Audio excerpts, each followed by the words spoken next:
राजबाला ने हैरानी से अपने घर के दरवाजे पर उठते हुए शोर को सुना।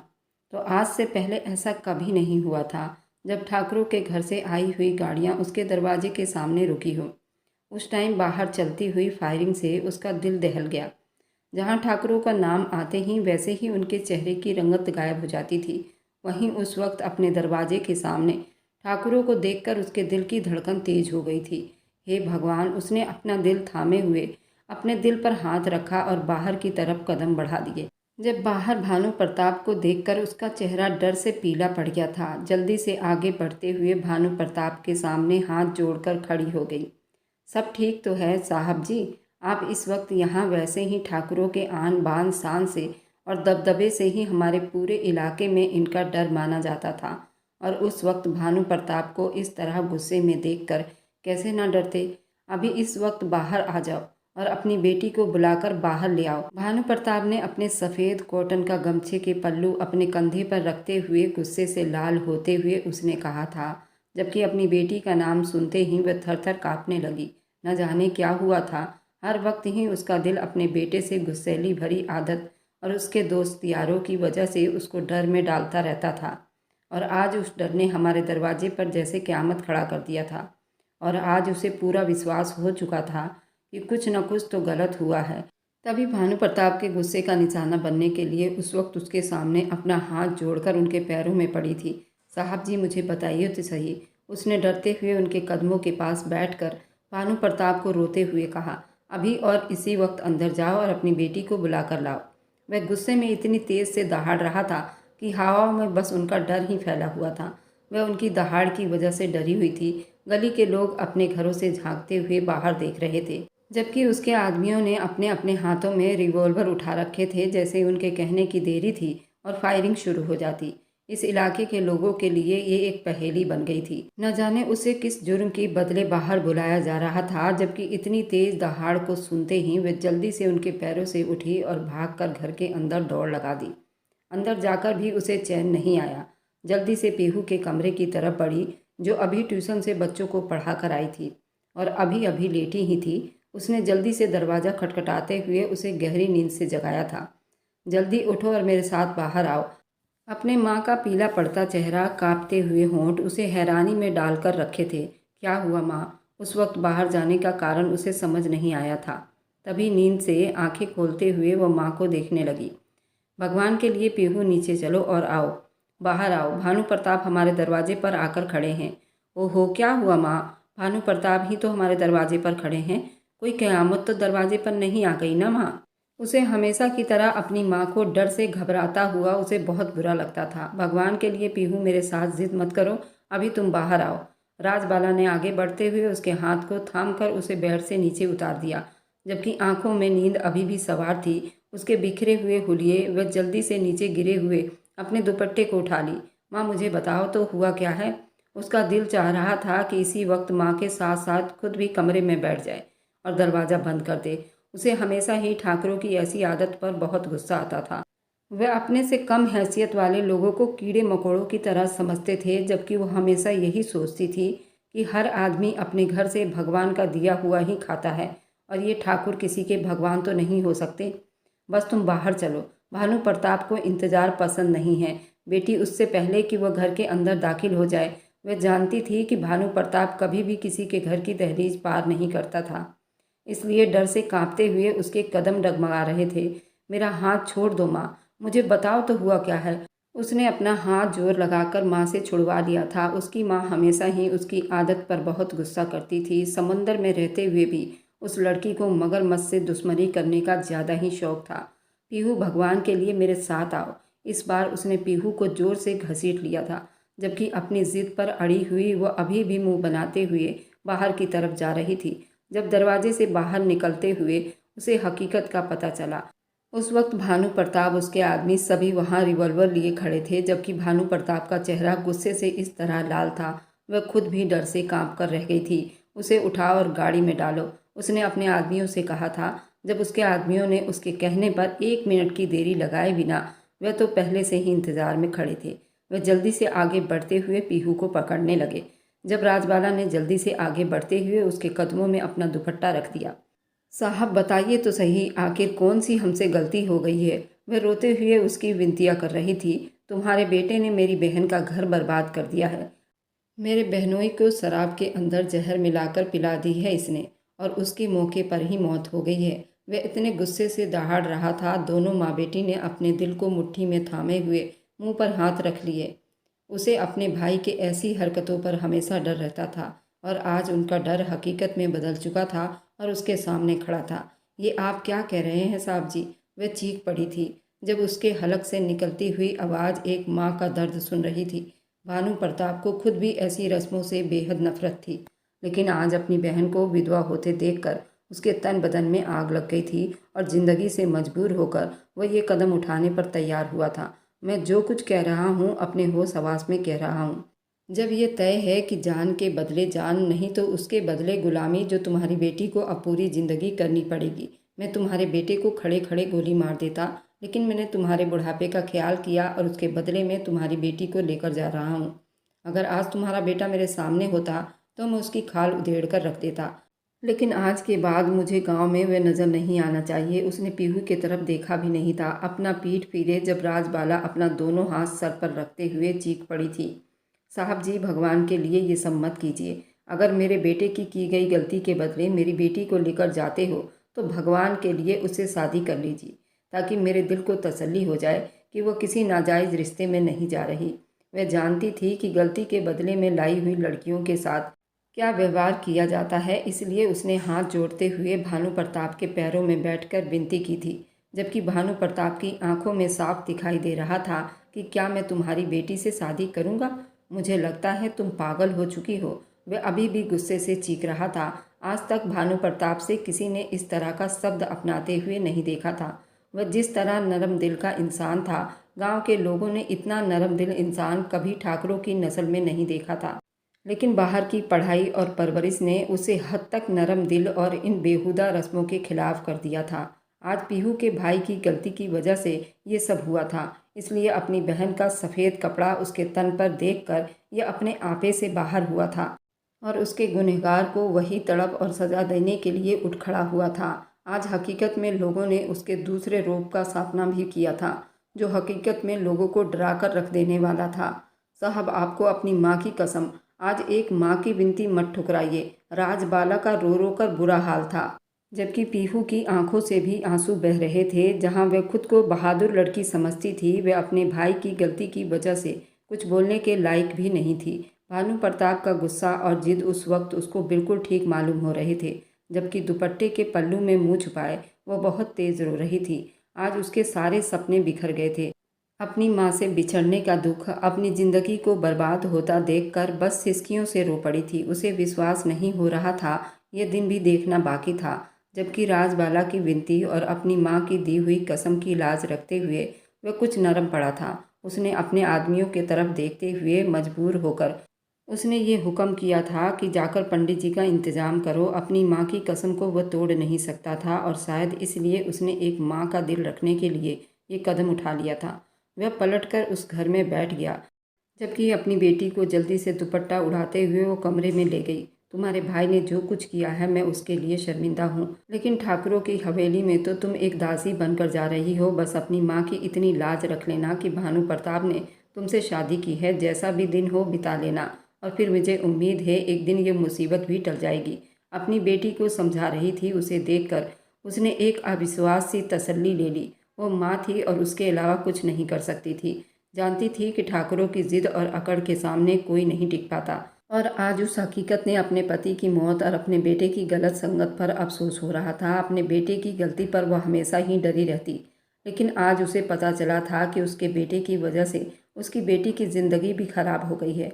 कुछ ही देर में पंडित जी और सारे इंतजाम कर दिए गए और उसकी शादी भानु प्रताप से कर दी गई। क्षमा के तौर पर उसके लिए यही काफ़ी था। वह आदमी उससे शादी करके उसे अपने साथ ले जा रहा था, नहीं तो इस तरह के बदले की आग में लड़कियों को ले जाकर मौत से भी बदतर जिंदगी दी जाती थी। चलो इतना था कि भानु प्रताप ने मेरी बेटी से शादी कर ली थी। अब शायद उसके अलावा मेरी बेटी को उस हवेली में किसी अन्य मर्द को परेशान करने का हक नहीं होता, क्योंकि वह अब भानु प्रताप की पत्नी और गुलाम थी। कोई परेशान ना करता, वरना आज तक ठाकुरों की हवेली में ये रस्म नहीं हुई थी कि बदले में आई हुई लड़कियों के साथ शादी के बजाय उसे अपनी गुलाम बनाकर ले जाते हैं। फिर ये सारी उम्र ही वह उन लोगों के घर एक नौकरानी की हैसियत से ज़िंदगी बिताती हैं। उनकी अर्थी भी ठाकुरों के घर से उठता था। वह बौखलाई हुई माँ बेटी पर बैठे बिठाए उनके सर पर आसमान टूट पड़ा था।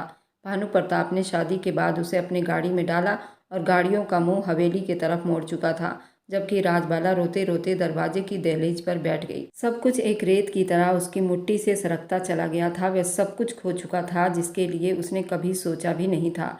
अब सारी उम्र ही शायद उसे अपनी बेटी को टूटी हुई उम्मीद और बिखरे हुए सपनों का शोक मनाना था। गाड़ी में बैठते हुए उसने डरते डरते अपनी रोती हुई आंखों से उठाकर भानु प्रताप को देखा था और फिर देखते ही रह गई थी।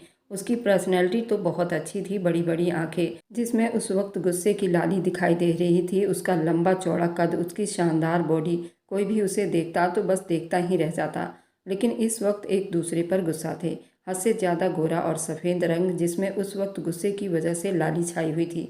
माथे पर बिखरे हुए बाल, कंधे पर फैला हुआ सफ़ेद गमछा जो उसकी मर्दाना शरीर को और ज़्यादा निखार रही थी, और मुड़ी हुई मूछें जो तलवार की धार की तरह ऊपर के साइड जा रही थी।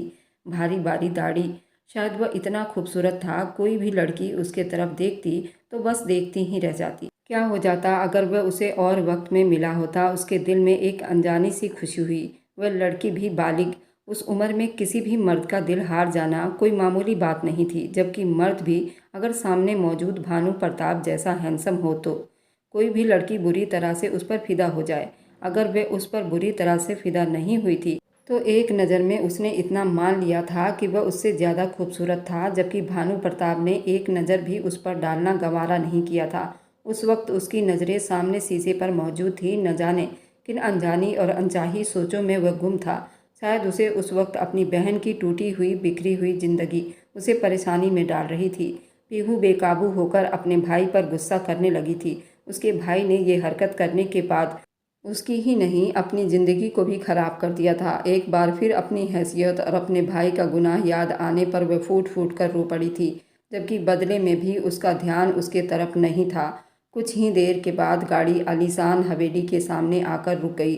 आज तक राजबाला ने उन्हीं ठाकुरों के नौकरी चाकरी की थी, लेकिन आज तक उसने अपनी बेटी को ठाकुरों की हवेली के दरवाजे पर भी नहीं भटकने दिया था।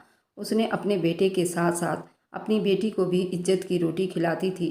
जब तक उनका बाप जिंदा रहा वह भी इन्हीं ठाकुरों की गुलामी करता था, जबकि ठाकुरों के घर से उसे अच्छी खासी इज्जत मिली थी। जबकि उसके बाद उन्होंने न सिर्फ उनके बच्चों की देखभाल की, बल्कि राजबाला को अपनी वफादार नौकरानी के तौर पर घर में रख लिया था। आज जबकि उस लड़की को इस घर में एक अलग ही हैसियत से लाया जा रहा था। भानु प्रताप के पीछे ही तेज तेज कदम उठाते हुए हवेली के अंदर दाखिल होने लगी थी। उस वक्त उसे कुछ समझ नहीं आ रहा था कि उसे क्या करना चाहिए। बाहर रुक जाना चाहिए या पीहू को भानु प्रताप के साथ हवेली के अंदर जाना चाहिए। लेकिन फिर किसी भी हुक्म का इंतजार किए बगैर उसके पीछे ही चली आई। जब आंगन में उसने बैठी हुई शकुंतला देवी को देखा, जिसका आन बान शान देखकर वह देखती ही रह गई। शकुंतला देवी ने भी पलटते हुए उसे हैरानी से देखा, जबकि भानु प्रताप जल्दी से आगे बढ़ते हुए उनके सामने हल्का सा झुका था। उनका पैर छुआ। जब उन्होंने हाथ उठाते हुए एक हाथ उसके कंधे पर रखा और वह सोफे पर बैठ गया। नौकरानी ने जल्दी से पानी लाते हुए उसके सामने गिलास किया। गिलास को उठाते हुए उसने होठों से लगा लिया। ये लड़की कौन है? क्या ये उस लड़के की बहन है? शायद उन्हें हकीकत के बारे में पता चल चुका था। जी माँ, ये उस लड़के की बहन है और ये गुलाम बनकर यहाँ आई है। शकुंतला देवी ने हैरानी और गुस्से से पीहू और फिर भानु प्रताप की तरफ देखा। क्या तुम्हें इतना भी शर्म नहीं रहा कि अपनी बहन के गुनहगार से बदला उसके सीने में गोली उतार कर लेते, जो इस औरत को अपने साथ लेकर आ गए हो? पीहू उनके शब्द से ही कांप गई थी। उसने बेकाबू होकर अपने कदम पीछे हटा लिए थे, जबकि भानु प्रताप ने शर्मिंदा होकर एक नज़र अपनी माँ पर डाली। इस वक्त वह मुजरिम गांव में मौजूद नहीं है। गांव में मौजूद नहीं है। तुम्हें उसे हर जगह ढूंढना चाहिए था। अगर ये लड़की भी यहाँ पर नौकरानी की हैसियत से आ गई है तो कुछ गलत नहीं हुआ, लेकिन मुझे ये लड़का भी हर हाल में चाहिए। पीहू को उनकी सोच पर अफसोस हुआ, जबकि भानु प्रताप ने उन्हें देखते ही सर झुका लिया था। मैं इस लड़की से शादी करने के बाद उसे अपनी दासी बनाकर लाया हूँ। ये दासी जरूर बनकर आई है, लेकिन मैंने इस लड़की के साथ शादी की है। जबकि ये एक ऐसा बम था जो शकुंतला देवी के कानों में बम फोड़ कर रख दिया था।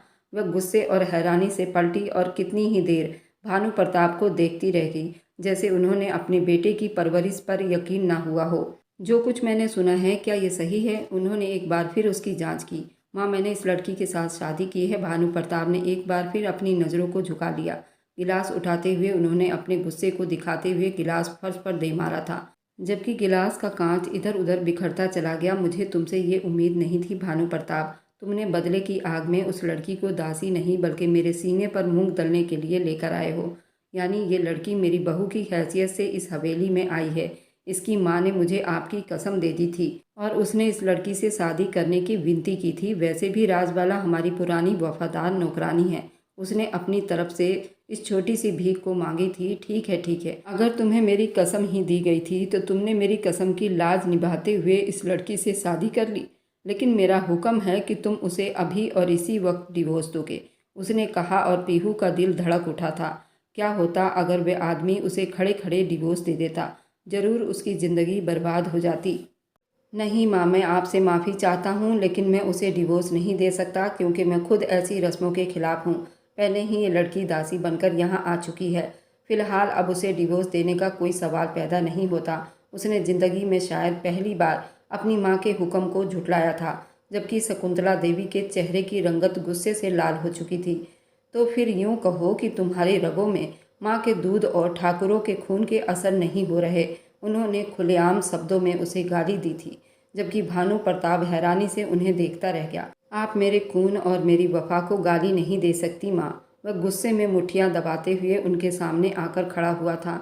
मैं आपसे वादा करता हूँ कि मैं मुजरिम को आपके सामने लेकर आऊँगा, चाहे वह लड़का मुझे पाताल से ही ढूंढकर क्यों ना निकालना पड़े। उसने कसम खाई थी और मुठ्ठियाँ बंद करते हुए हवेली से बाहर चला गया था, जबकि पीहू वहीं खड़ी खड़ी काँप कर रह गई। उसे हवेली में आने के बाद उसे अपनी हैसियत और अपनी आने वाली ज़िंदगी के बारे में अच्छी तरह मालूम हो चुका था। वह जान चुकी थी कि उसके साथ भविष्य में क्या कुछ होने वाला था। शायद किस्मत उसे और परेशानी में डालने वाली थी, जिस परेशानियों के बारे में वह जानती भी नहीं थी। शकुंतला देवी ने आगे बढ़ते हुए उसे बालों से खींचते और घसीटते हुए उसे किचन में ले गई थी। उन्होंने नौकरानी को हुक्म दे दिया था कि आज के बाद घर के सारे कामकाज ये लड़की करेगी। रसोई के अंदर खाने में कोई भी नौकरानी इसके काम में इसकी कोई मदद नहीं करेगी। ये खुद अकेले सारा काम करेगी। जबकि इतने तेज बाल खींचने पर वह किचन के अंदर ही बैठकर सर घुटनों में रखकर रोती रही। शकुंतला देवी वापसी के लिए पलट चुकी थी, जबकि नौकरानी ने एक नज़र अफसोस से उस पर डालकर नज़र फेर ली थी। उसके अलावा वह कुछ भी नहीं कर सकती थी। वह कितनी ही देर किचन के अंदर बैठी रोती रही, फिर उठकर नौकरों के साथ काम में जुट गई। उसे पता चल चुका था कि काम ही उसकी किस्मत है, जिससे मुंह फेरते हुए वह कहीं भी नहीं जा सकती थी। लेकिन उस वक्त भी उसे अपने माँ और भाई का ख्याल बुरी तरह सता रहा था। शाम तक वो बुरी तरह काम में जुटी रही, जबकि नौकरानी ने उसे बताया था कि सिर्फ रात में ही वह ठाकुर के कमरे में जा सकती है, क्योंकि हो सकता है रात में कभी भी ठाकुर को उसकी ज़रूरत पड़ जाए तो उसको उनके लिए तैयार रहना चाहिए। क्योंकि वह उनके साथ ही दासी बनकर आई थी, उसे अपने आप एक तवायफ से कम नहीं लग रहा था। लेकिन मजबूरी थी, किस्मत ने अब ये उसके पल्लू में बांध दिया था, जिसे उसे सारी उम्र लेकर चलना था। शायद भगवान को यही स्वीकार था। अपनी किस्मत के साथ समझौता करते हुए वह खुद को समझाती रही, जबकि पूरे गांव में बुरी तरह उसने अपने आदमियों को फैला दिया था। उस वक्त उसकी माँ का गुस्सा उसके मान सम्मान पर ठेस पहुंचा रही थी। वह अपनी बेटी के दर्द में बुरी तरह तड़प रही थी और वह नहीं जानता था कि उसकी माँ उसके लिए ये शब्द इस्तेमाल करेगी। शहर भर में उसके आदमी तरुण को ढूंढते रहे, जबकि तरुण के घर के बाहर भी एक नाकाबंदी कर दी गई थी। वह किसी भी हाल में अपने घर नहीं आ सकता था। जबकि राजबाला ये समझ रही थी कि अपनी बेटी को बदले में दासी बना लेने के बाद उसे मुसीबत से छुटकारा मिल गई है। अपने बेटे की तलाश दोबारा से देखकर वह रो पड़ी थी। वह किसी भी हाल में अपने बेटे तरुण को नहीं खो सकती थी। पहले ही उसने पीहू को खो दिया और ये बात ठाकुरों के शान के खिलाफ थी। वे अपने वादे से मुकर रहे थे। अपने दुपट्टे को उठाते हुए एक बार फिर वह ठाकुरों की हवेली की तरफ चल पड़ी थी, क्योंकि वह उन लोगों से बात करना चाहती थी। अगर पीहू को दासी बनाकर ले गए थे तो अब ठाकुर फिर से तरुण को क्यों ढूंढ रहे थे? ठाकुर को पीहू के बदले में तरुण को छोड़ना था। गार्ड की मिन्नत करते हुए वह हवेली के अंदर दाखिल हुई तो शकुंतला देवी उस वक्त गुस्से में भरी पड़ी थी। अंदर वह अपने कमरे से बाहर आई। बाहर आते ही राजबाला को उन्होंने जोर से धक्का देकर बाहर धकेल दिया था। तुम्हारी इतनी हिम्मत कि तुम अपने गंदे पैरों से हवेली के अंदर आ गई हो, मैं तुम्हें जिंदा जला दूंगी। जबकि वो जो शाम के सूरज ढलते ही भानु प्रताप के कमरे की तरफ बढ़ गई थी। एक बार फिर नीचे शोर की आवाज़ सुनते हुए कमरे से झांक कर बाहर देखने लगी, जबकि आंगन में अपनी माँ को देखकर उसका दिल तड़प उठा था। वह सोच भी नहीं सकती थी उसकी माँ एक बार फिर अपनी इज्जत को नीलाम करने के लिए इस हवेली में आ गई है। उसका दिल तड़प उठा था, न जाने क्यों। एक बार फिर उसकी आंखों से आंसू बहते चले गए, जबकि उसकी माँ घुटनों के बल जमीन पर बैठ चुकी थी। भगवान के लिए शकुंतला देवी, ऐसा मत कीजिए, मेरे बेटे को अब छोड़ दीजिए। अब तो पीहू भी दासी बनकर आपके बेटे के साथ भेज चुकी हूँ, तो अब मेरे बेटे की जान छोड़ दीजिए। जबकि उन्होंने अपने पैरों से फिर से उसे धकेला, क्योंकि राजबाला उनके पैरों में बैठी हुई थी, उनसे अपने बेटे की जिंदगी की भीख मांग रही थी। उठ जाओ मेरे कदमों से और अपना गंदा चेहरा लेकर चली जाओ यहाँ से, वरना मैं तुम्हें हमेशा के लिए ख़त्म कर दूंगी। ठाकुरों की आन बान शान में वे खुद को भगवान समझ बैठे थे। अब यहाँ उसका हौसला और हिम्मत दोनों हार चुकी थी। वह अपनी माँ के साथ ये सलूक होता हुआ देखकर बहुत दिल दुखाकर बैठी थी, इसलिए तड़पते हुए सीढ़ियाँ उतरती आई और जल्दी से राजबालों को सहारा देते हुए अपने करीब खड़ा कर लिया। भगवान के लिए शकुंतला देवी, एक औरत होकर एक औरत पर तरस खाइए, वह फुनकार उठी थी। जबकि राजबाला ने डर और हैरानी से उसकी तरफ देखा था।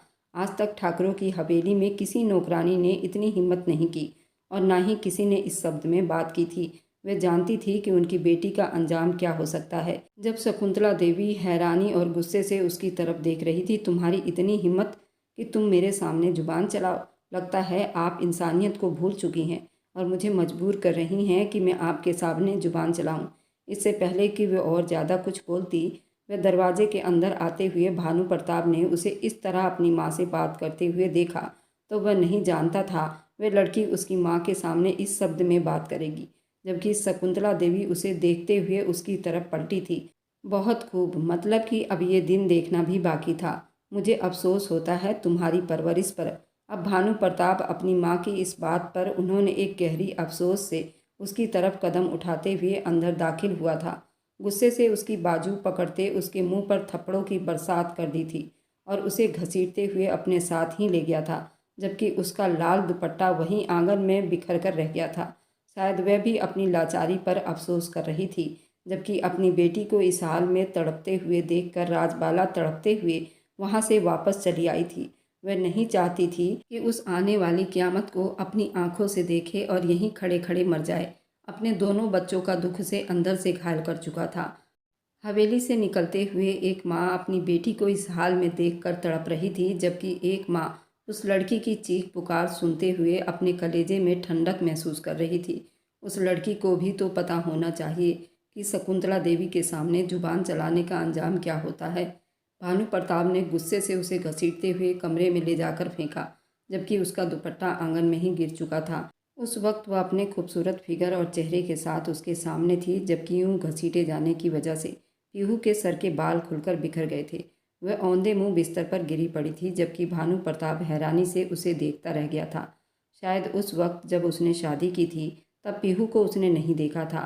उसके काले लंबे बाल उसकी पतली कमर पर लहरा रहे थे। वह बल खाता हुआ बदन इस तरह खूबसूरत था, लाल कपड़ों में वह उसे बड़ी गौर से देखता रह गया था। जब वह पलटी तो भानु प्रताप को यूं मालूम हुआ जैसे एक पल के लिए उसके दिल में मौजूद सारे जज्बात पलट आए थे। उसके अंदर उमड़ती खुमारी उसे देखकर वह तड़प उठा था। वह अपनी बेबसी पर रो रही थी, जबकि उसका हुस्न देखकर भानु प्रताप का दिल धड़कने के लिए काफ़ी था। पतली नाक में पड़ी हुई लौंग और खूबसूरत गुलाबी कांपते हुए होंठ उसे हैरानी में डालकर रख रहे थे, जबकि होंठों को सख्ती से खुद में भींच कर डरती हुई नज़रों से देख रही थी। अगर उस वक्त उसके दिमाग में कुछ और था तो वो उसकी थोड़ी पर चमकता हुआ तिल था, जो बुरी तरह भानु प्रताप को अपनी तरफ अट्रैक्ट कर रहा था। वह रोते हुए उसे देख रही थी जब एक पल के लिए उसके दिमाग में एक बार फिर माँ का ख्याल उतर आया था, जब उसने खींचते हुए उसके नाक पर और गाल पर थप्पड़ दे मारा था और वह डर कर चीखते हुए बिलबिला पड़ी थी। भगवान के लिए मुझे छोड़ दीजिए, मैंने कुछ नहीं किया, मैं बेकसूर हूँ। बिखरते हुए इस तरह कदमों में गिर पड़ी थी जब शकुंतला देवी के कलेजे में ठंडक उतर आई थी। जरूर उस लड़की के साथ यही होना चाहिए था। सिर्फ एक थप्पड़ उससे ज़्यादा और कुछ कर ही नहीं पाया, और उस वक्त ही उसने स्वीकार कर लिया था वह उसे और ज़्यादा कुछ नहीं कर सकता। मजबूरियों ने उसे अपनी लपेट में ले लिया था, वरना उसे एक नज़र में ही पता चल चुका था कि सामने लड़की सिर्फ सराहा जाने के काबिल नहीं, यूं उसे तड़पाना अच्छा नहीं। वह एक हुस्न परस्त इंसान था। उसकी खूबसूरती सिर्फ आंखों और उसका प्यार महसूस करने वाला खूबसूरती था। ठाकुरों के खून में ये शामिल था। अपनी सिगरेट उठाते हुए वह छत के तरफ चला आया। कितने ही सिगरेट को धुएं में उड़ा चुका था। उसने अपने अंदर के गुबार को कम किया था। एक तरफ रोती बिलखती श्वेता, भानु प्रताप की बहन, जो हद से ज़्यादा अपने पति को चाहती थी, और एक तरफ वह लड़की जो बेकसूर थी। भले ही वह उसके दिल तक अभी नहीं आई थी, लेकिन उस मासूम लड़की का क्या कसूर था। न जाने कितनी ही देर वह छत पर खड़ा रहा। जब वापस कमरे में आया, वह बेड के किनारे से टेक लगाए सो रही थी। उसने एक बार फिर फुर्सत से उसके नरम और नाजुक शरीर को देखा। नौकरानी को कमरे में बुलाते हुए उसने रात का खाना कमरे में ही मंगवा लिया था। उस वक्त इतनी मगजमारी हो चुकी थी कि वह नीचे जाकर एक बार फिर अपने दिमाग को खराब नहीं करना चाहता था। उस वक्त भी उसके दिल में अजीब डर और झिझक फैली हुई थी। वह नहीं जानता था कि वह अपनी सहानुभूति की वजह से उस लड़की के लिए उसके दिल में कुछ अजीब सा हो रहा था। शायद इस वजह से ही वो बेकसूर थी, किसी और के जुर्म की सज़ा उसे दी जा रही है, या फिर इस वजह से कि वह उसके साथ एक पवित्र रिश्ते में बन चुकी थी, जिसकी चाहत उसे बार बार उसके पास खींच रहा था। वह कोई आम ठाकुरों में से नहीं था, बल्कि एक पढ़ा लिखा इंसान था, जिसने ठाकुर और सरदारी की साख को संभालते हुए खुद से ये वादा किया था वह किसी भी बेकसूर पर जुल्म नहीं ढाएगा। उसने सोच लिया था कि वह अपने इलाके में मौजूद हर रस्म को इसी तरह ख़त्म करेगा, जिसमें किसी मुजरिम इंसान के बजाय किसी बेकसूर पर जुल्म ढाया जाए, और उसे अपनी ही बनाई हुई पॉलिसी को तोड़ना पड़ रहा था, और सिर्फ अपनी माँ के हुक्म की वजह से, क्योंकि दुनिया में शकुंतला देवी का हुक्म उसके लिए ज़रूरी था। वह किसी भी बात से मुकर सकता था, लेकिन उसके लिए अपनी माँ के हुक्म का ना मानना उसके लिए मौत नज़र आती थी, क्योंकि वह अपनी माँ की इज्जत और उनकी सम्मान, वह कुछ भी करने को तैयार था और उनसे बहुत प्यार करता था। कितनी ही देर वह उस लड़की के तरफ देखते हुए सोचता चला जा रहा था, जो शायद दिन भर की थकान और बुरे व्यवहार को झेलते झेलते उस वक्त दुनिया से बेखबर होकर सो रही थी। उस वक्त भी उसके चेहरे पर भानु प्रताप के थप्पड़ का निशान मौजूद थे। इस कहानी का अगला भाग आपके दिल को चीर कर रख देगा, तो दिल थाम कर सुनिएगा और कमेंट करना ना भूलिएगा। मुझे आप लोगों के कमेंट में बहुत साहस मिलता है, और आप लोगों के कमेंट से मुझे लिखने में बहुत दिलचस्पी महसूस होती है। तो आप लोग मेरा साहस बढ़ाना ना भूलें, और मेरी वीडियो जहाँ कहीं से भी आप लोग देखते हैं, कमेंट में अपने शहर का और राज्य का नाम ज़रूर बताइए। मुझे आप लोगों के कमेंट पढ़ने में बहुत बहुत आनंद आता है, और उन सभी का मैं बहुत बहुत धन्यवाद करना चाहती हूँ, जो लोग मेरी वीडियो को देखते हैं, लाइक करते हैं और शेयर करते हैं। अगर आपको आज की कहानी पसंद आई है तो वीडियो को ज़रूर लाइक कीजिएगा और अपने दोस्तों के साथ शेयर भी कीजिएगा। और हाँ, अगर आपने अभी तक हमारे चैनल को सब्सक्राइब नहीं किया है तो जाकर ज़रूर सब्सक्राइब कर लें। मिलते हैं हम अपनी कल की एक और नई दिलचस्प कहानी के साथ। मुझ पर सदा अपना प्यार और स्नेह बनाए रखें। सभी को मेरा प्यार भरा नमस्कार। दोस्तों, खुश रहें, स्वस्थ रहें, मस्त रहें।